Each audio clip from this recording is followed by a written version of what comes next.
कांग्रेस सांसद राहुल गांधी अमेरिका के दौरे पर हैं। नेता प्रतिपक्ष बनने के बाद राहुल गांधी का ये पहला अमेरिकी दौरा है। राहुल गांधी ने टेक्सास में भारतीय समयानुसार 9 सितंबर की सुबह 2 कार्यक्रमों में शिरकत की। राहुल गांधी ने भारतीय समुदाय के लोगों से भी मुलाकात की और यूनिवर्सिटी ऑफ टेक्सास के एक कार्यक्रम में अपनी बातें रखी। इस दौरान राहुल गांधी बीजेपी और आरएसएस पर हमलावर रहे। राहुल गांधी ने कहा, चुनाव के नतीजे आने के कुछ मिनट के अंदर ही लोगों के मन से बीजेपी और भारत के प्रधानमंत्री मोदी का डर समाप्त हो गया। बीते लोकसभा चुनाव में बीजेपी 240 सीटें ही जीत सकी थी। हालांकि एनडीए के घटक दलों की मदद से नरेंद्र मोदी सरकार बनाने में सफल रहे थे। इन चुनावों के बाद से कांग्रेस समेत इंडिया गठबंधन साल 2024 के चुनावी नतीजों को अपनी बड़ी जीत बताकर पेश करता रहा है। आपको बताते चले कि राहुल गांधी पहले भी अमेरिका के दौरे पर जाते रहे हैं। राहुल गांधी के विदेशी दौरे पर बीजेपी आक्रामक हमेशा से रही है। राहुल गांधी के इस ताजा दौरे पर भी बीजेपी की ओर से प्रतिक्रियाएं आनी शुरू हो गई हैं। बीजेपी आईटी सेल के प्रमुख अमित मालवीय ने सोशल मीडिया एक्स पर लिखा है, कल्पना कीजिए कि कोई राहुल गांधी का परिचय इस तरह से करा रहा हो कि वो पप्पू नहीं है और सैम पित्रोदा ने यह कर दिखाया है। इससे पहले इंडियन ओवरसीज कांग्रेस के चेयरमैन सैम पित्रोदा ने टेक्सास में राहुल गांधी का परिचय कराते हुए कहा, राहुल गांधी के पास एक विजन है, ये उस बात के विपरीत है जिनके लिए बीजेपी ने करोड़ों रुपए खर्च किए हैं। वो पप्पू नहीं है, वो काफी शिक्षित इंसान है और बहुत कुछ पढ़ा है।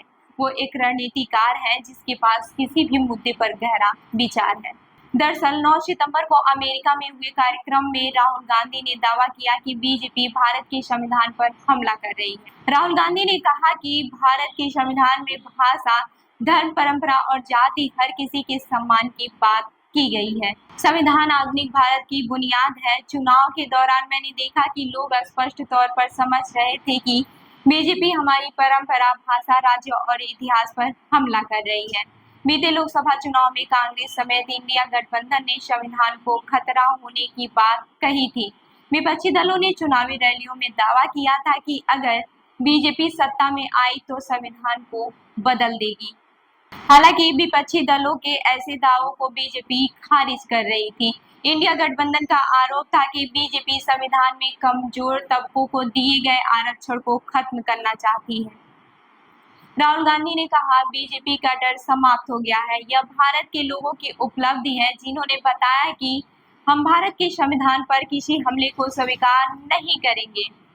भारतीय समुदाय से जुड़े एक कार्यक्रम में राहुल गांधी बोले, आप यहाँ मन में घृणा नहीं, सम्मान लेकर आए हैं और आप यहाँ हमारे दूत हैं, इसलिए आपकी एक बहुत बड़ी भूमिका है। भारत को अमेरिका की जरूरत है और अमेरिका को भारत की। आप अपने पुराने घर और नए घर अमेरिका के बीच पुल हैं। राहुल गांधी ने कहा कि दुनिया में हर जगह रोजगार की समस्या नहीं है।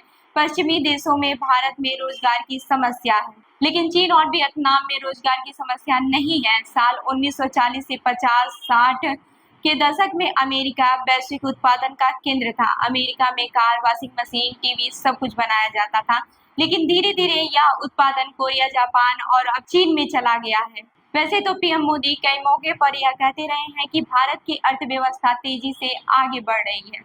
नई सड़कों, हवाई अड्डों, बंदरगाहों और मेट्रो लाइनों का निर्माण नरेंद्र मोदी की आर्थिक नीति की धुरी रहा है। पिछले 3 साल में उनकी सरकार हर साल $100 अरब की रकम मूलभूत ढांचे के विकास में खर्च कर रही है। 2014 से 2024 के बीच भारत में लगभग 54,000 किलोमीटर लंबे नेशनल हाईवे बनाए गए हैं, जो इससे पहले के 10 वर्षों के दौरान बने राष्ट्रीय राजमार्गों से दोगुना है।